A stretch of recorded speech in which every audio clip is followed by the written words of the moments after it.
नमस्कार दोस्तों, स्वागत है आपका daily one topic by AK YouTube channel पर। स्कूल व्याख्याता, राजनीति विज्ञान, RPSC first grade political science के लिए लगातार ऑब्जेक्टिव टाइप क्वेश्चंस आपके साथ में साझा किए जा रहे हैं। आपके कमेंट मुझे प्राप्त हो रहे हैं, उन सभी के लिए शेयर और सपोर्ट के लिए आप सभी का बहुत बहुत धन्यवाद। आप इसी तरह से मेहनत करते रहिए, लगे रहिए। प्रश्नों की संख्या धीरे धीरे बढ़ती चली जाएगी, उस बात की टेंशन मत लीजिए। आप प्रश्नों का आनंद लीजिए, ये प्रश्न आप समझिए, प्रश्नों की प्रकृति को समझिए। मैं चाहता हूँ प्रश्न कम हो लेकिन ऐसे हो जो आपको परीक्षा में काम आ सकें। पहला प्रश्न देखिए दोस्तों, शुरू करते हैं। अवशिष्ट शक्तियाँ राजनीतिक व्यवस्था में राज्यों इकाइयों के पास रहती है। राज्यों या इकाइयों के पास रहती है। अवशिष्ट शक्तियों की बात की जा रही है, ठीक है। केंद्रीय सूची, राज्य सूची और अवशिष्ट सूची, इनमें कुछ पावर्स डिवाइड होती हैं। तो यहाँ पर अवशिष्ट शक्तियों की बात करके नीचे कुछ ऑप्शन दिए गए हैं कि किस राजनीतिक व्यवस्था में ये अवशिष्ट शक्तियाँ राज्य या इकाइयों के पास में रहती हैं। ये हमसे प्रश्न पूछा है। ऑप्शन है USA Bharat, USA Switzerland, Switzerland और भारत और UK में। तो दोस्तों यहाँ पे जो सही जवाब है प्रश्न के हिसाब से वो है USA और स्विट्ज़रलैंड में। USA और स्विट्ज़रलैंड में अवशिष्ट शक्तियाँ राज्यों या इकाइयों को प्राप्त है। अवशिष्ट शक्तियाँ अमेरिका और स्विट्ज़रलैंड की राजनीतिक व्यवस्था में किसके पास रहती हैं दोस्तों? राज्यों के पास रहती हैं। किसके पास रहती हैं? राज्यों के पास रहती है। कौन सी शक्तियाँ? अवशिष्ट शक्तियों की बात की जा रही है, क्योंकि आपके टॉपिक है ये, तो प्रश्न आ सकता है राजनीतिक व्यवस्थाओं में से। तो USA के बारे में पढ़ना है, स्विट्ज़रलैंड के बारे में पढ़ना है, फ्रांस के बारे में क्वेश्चन आएगा, ब्रिटेन के बारे में भी और भारत के बारे में भी। तो अवशेष शक्तियाँ USA और स्विट्ज़रलैंड में राजनीतिक व्यवस्था में राज्यों के पास रहती हैं। अवशिष्ट शक्ति से ऐसा मतलब है जो ना तो संघ सूची में ना राज्य सूची में, ठीक है ना। अब यहाँ पर हम भारत की दृष्टि से देखें तो भारत में जो अवशिष्ट शक्ति पर कानून बनाने का कार्य किसको प्राप्त है? तो भारत में ये अवशिष्ट शक्तियों पर कानून बनाने का कार्य किसको प्राप्त है? संसद को प्राप्त है। किसको प्राप्त है?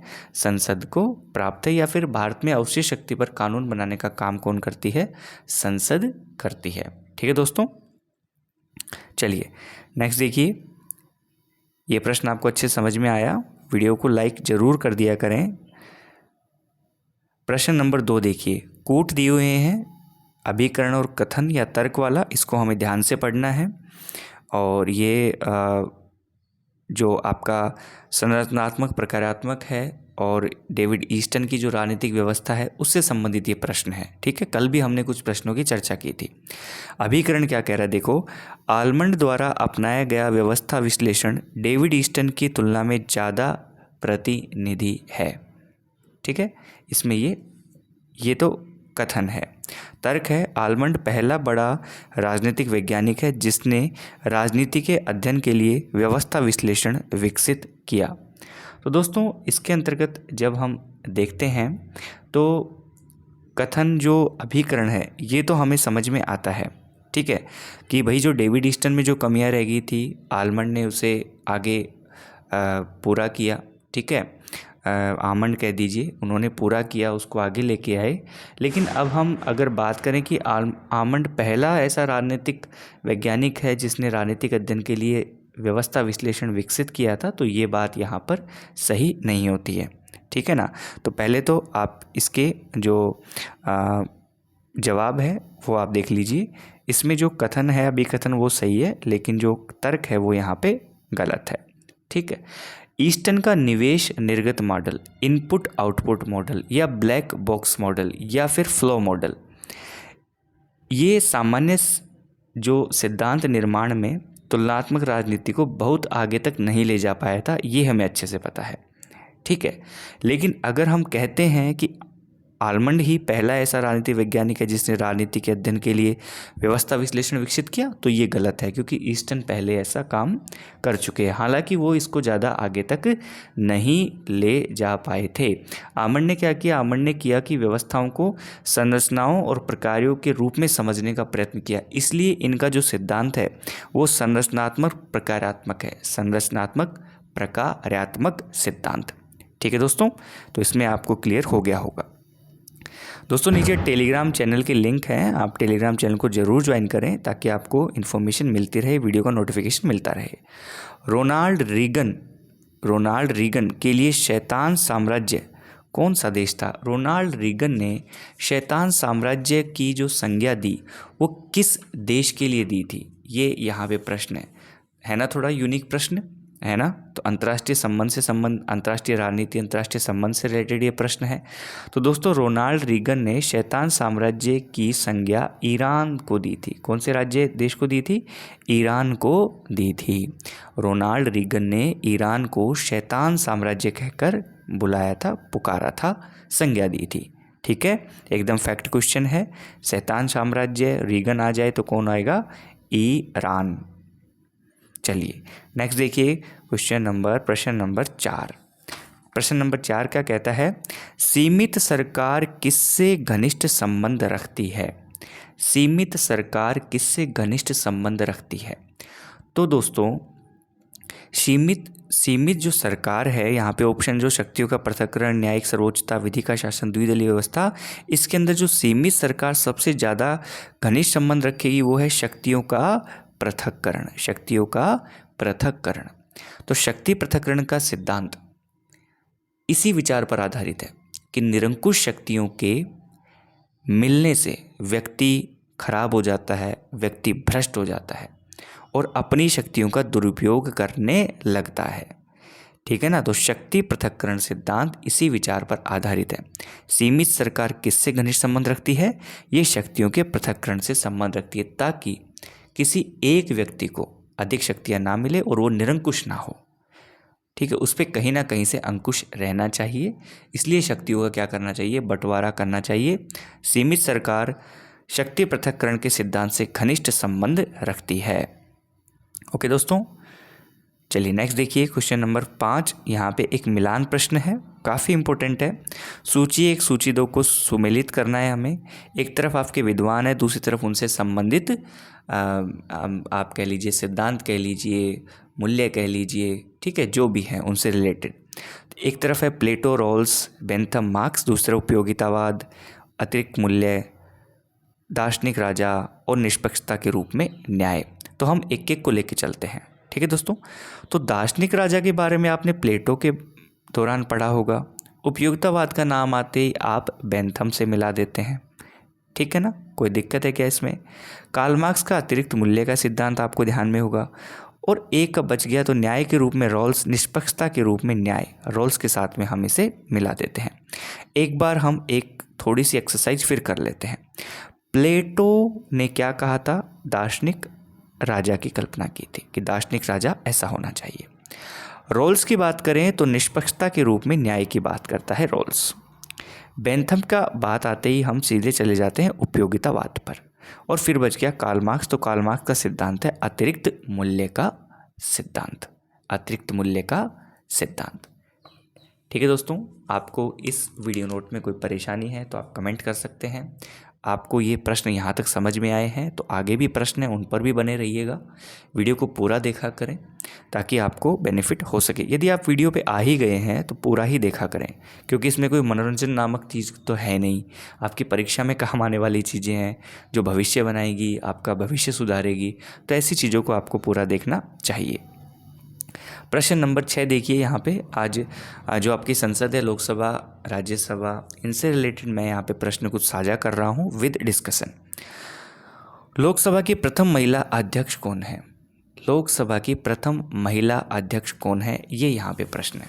आपके सामने ऑप्शन है विजयलक्ष्मी पंडित, सुचेता कृपलानी, तारकेश्वरी सिन्हा और मीरा कुमार। तो दोस्तों यहाँ पर हम देखेंगे तो पहली महिला अध्यक्ष किसकी पूछी गई है? लोकसभा की।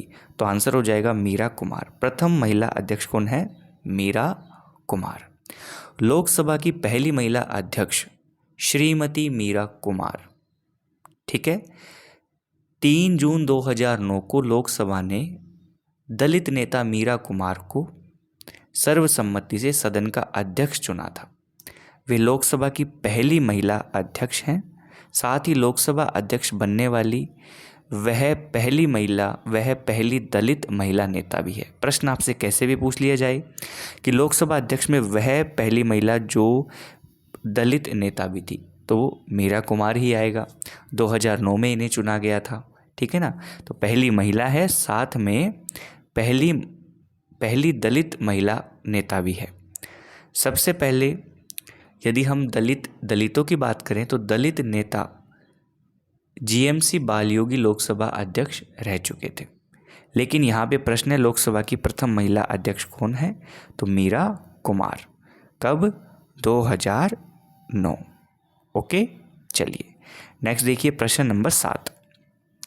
इसी से जुड़ा हुआ प्रश्न, प्रथम लोकसभा अध्यक्ष यदि आपसे पूछ लिया जाए तो प्रथम लोकसभा अध्यक्ष मतलब जब प्रथम बार लोकसभा का गठन हुआ, लोकसभा का प्रथम बार गठन कब हुआ, ये प्रश्न भी ध्यान में रखिएगा।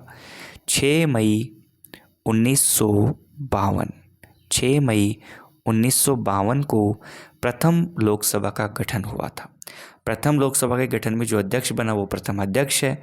वो कौन है आपके दोस्तों? जीवी मावलंकर। जीवी मावलंकर को प्रथम लोकसभा अध्यक्ष होने का गौरव प्राप्त है, ठीक है। और यहाँ पर हम देखें, जीवी मावलंकर प्रथम अध्यक्ष थे और उपाध्यक्ष की बात करें तो अनंत शयनम थे, अनंत शयनम। ओके, चलिए यहाँ तक कोई दिक्कत है क्या? कोई भी दिक्कत नहीं है।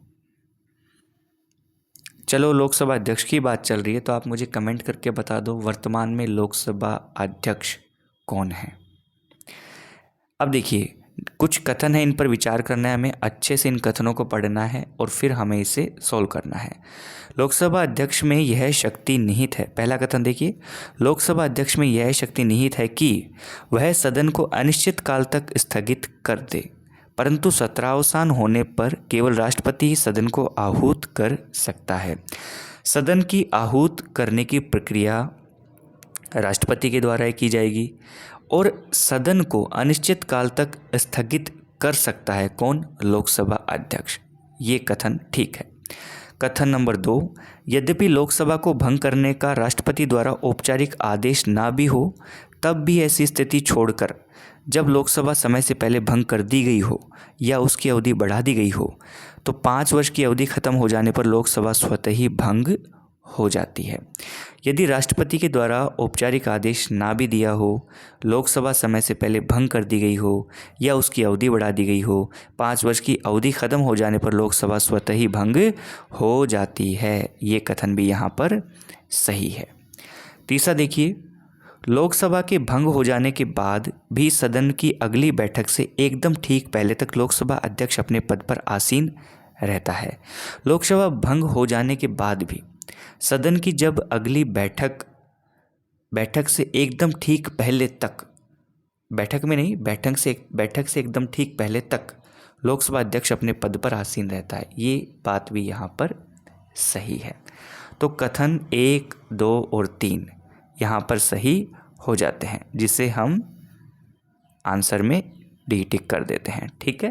तीनों कथन आपने अच्छे से सुने। तो अब हम कुछ बात कर लें इसके ऊपर। अनुच्छेद 85 कहता है कि राष्ट्रपति समय समय पर संसद के प्रत्येक सदन को ऐसे समय और स्थान पर जो भी वह ठीक समझे अधिवेशन के लिए आहूत करेगा।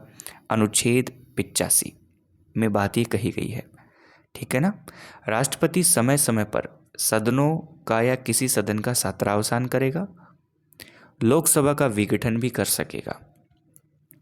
फिर आता है आपका अनुच्छेद 94, लोकसभा का विघटन होने के बाद होने वाली लोकसभा के प्रथम अधिवेशन के ठीक पहले तक अध्यक्ष अपने पद को नहीं छोड़ेगा। ये हमने पढ़ा, अभी देखा था तीसरे कथन में। लोकसभा अध्यक्ष को सदन को अनिश्चित काल तक स्थगित करने की शक्ति भी होती है। ओके, तो हमने ये लोकसभा संबंधित इस प्रश्न को अच्छे से समझा, आराम से देखा। फिर से आप इसे देख सकते हैं एक बार। प्रश्न नंबर 9 देखिए क्या कहता है। लोकसभा का अधिवेशन गठित करने हेतु गणपूर्ति कितनी होती है? बड़ा सरल सा प्रश्न है, मैंने जानबूझ के ये प्रश्न डाला है ताकि इस पर भी हम थोड़ा ध्यान दे सकें। तो इसमें लोकसभा के जो आपका गणपूर्ति की बात की गई है, लोकसभा की गणपूर्ति की बात जो की गई है, इसमें हम कहें कि सदन के सदस्यों का 10वां भाग, या फिर हम पढ़ते आए हैं 1/10वां भाग, सदन के सदस्यों का 1/10 भाग। लोकसभा हो या राज्यसभा हो, उसके अधिवेशन के लिए कुल सदस्य संख्या का 1/10 भाग उपस्थित होना जरूरी होता है, आवश्यक होता है। यहाँ पे लोकसभा की जगह राज्यसभा पूछ लें तो भी घबराने की बात नहीं है, ठीक है ना दोस्तों। एक तीर दो शिकार, एक तीर दो शिकार। 1/10 सदस्य होना आवश्यक है, उपस्थित रहेंगे। यदि इस प्रकार की व्यवस्था नहीं बैठती है, गणपूर्ति नहीं होती, तो अध्यक्ष का ये काम है, ये कर्तव्य है कि वो सदन को स्थगित कर दे। जब तक गणपूर्ति ना हो तब तक अधिवेशन को पोस्टपोन कर दे, निलंबित कर दे। क्या कर दे? निलंबित कर दे। गणपूर्ति होना आवश्यक है, चाहे लोकसभा हो चाहे राज्यसभा हो। लोकसभा से संबंधित एक और प्रश्न देखिए आप, आसान सा प्रश्न है, क्योंकि परीक्षा में आपके सभी प्रकार के प्रश्न मिलेंगे दोस्तों। ऐसा मत सोचना कि बहुत टिपिकल आएगा। टिपिकल प्रश्न भी आएंगे, आसान भी आएंगे, कन्फ्यूजिंग भी आएंगे। सभी तरह के प्रश्न मैं आपको समय समय पर देता रहूँगा। भारत में लोकसभा के लिए प्रथम बार सामान्य निर्वाचन कब हुए थे? तो इसमें राइट ऑप्शन, इधर उधर भटकना ही नहीं है हमें, 1952 भारत का पहला आम चुनाव श्री सुकुमार सेन ने करवाया था, जिसमें जो राष्ट्रीय दल थे वो कितने थे? 14 राष्ट्रीय राजनीतिक दलों ने भाग लिया था। इस चुनाव को कंप्लीट करवाने में 4 महीने का लंबा टाइम लग गया था, ठीक है ना। तो आपको ये चीज़ समझ में आनी चाहिए और क्लियर हुई। भारत में लोकसभा के लिए प्रथम सामान्य निर्वाचन 1952 में हुआ था। ओके, तो दोस्तों ये 10 प्रश्न थे आपके लिए। वीडियो पसंद आया हो और आपको अच्छा लगा है, हमारी मेहनत ठीक लग रही है, आप तक जो डिलीवरी है प्रोडक्ट की वो ठीक है, तो आप इसे शेयर ज़रूर करें, फेसबुक, व्हाट्सअप जो भी है, क्योंकि वीडियोस कम लोगों तक पहुंच रही है, ताकि हम भी जो काम कर रहे हैं आपसे कोई भी शुल्क नहीं ले रहे किसी भी प्रकार का। आपको पता है आजकल फ्री में कौन काम कर रहा है ये आप देख सकते हैं, ठीक है ना। तो फ्री नहीं कहेंगे, यूट्यूब जो भी देता है इतना भी नहीं मिलता कि काम चले, लेकिन आप इसे शेयर ज़रूर करें। साथ में आप टेलीग्राम चैनल को भी ज्वाइन करें, उसका लिंक आपको डिस्क्रिप्शन में मिल जाएगा। Thank you so much for watching this video note, share and support.